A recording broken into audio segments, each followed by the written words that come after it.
Здраво на сите! И јас сум Ана Стеванов. Имам 12 години и учам во основното училиште Никола Вапцаров Струмица. И јас денес ќе ви ја раскажам книгата Пирати од леденото море од Фрида Нилсон. Мојот најомилен дел од таа книга се вика Мики, а таму се зборува за патувањето на Мики низ леденото море.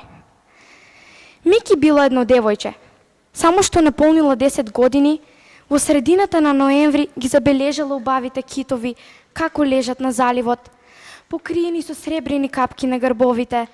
Многу биле убави, но затоа што било толку многу студено, бродските едра смрзнувале. Голема пуста и широка магла се појавила на небото и се смрзнало.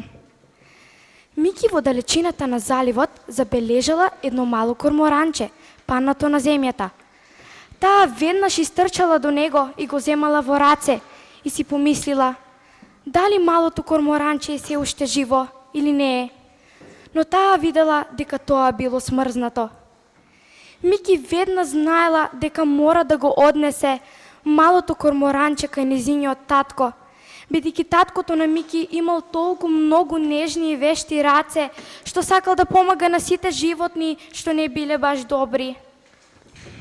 Мики кога пристигнала во незиниот топол дом, на куинскиот зид, таа забележала една штица, а на штицата имало заковано нешто што таа не знаела што е тоа. И затоа веднаш го прашала на татко си: "Тато, те молам, кажи ми, што е тоа на куинскиот зид?" А таткото веднаш одговорил: "Ех, Мики, Мики, кога јас бев на ледено патување, сакав да ловам риби, да фатам бакалари, но таткото фатил една преубава мала сирена со светкава и блескава опашка.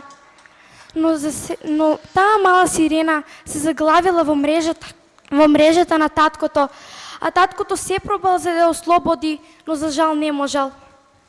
Потоа малата сирена само се ослободила од мрежата и скокнала во леденото море. Но кога таа скокнала, дел од нејзината опашка се скршил и паднал на палубата.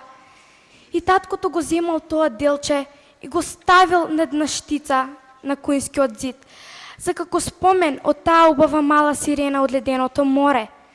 И Мики многу била среќна дека имале такво убаво нешто во нивниот дом, нешто ледено, преубаво.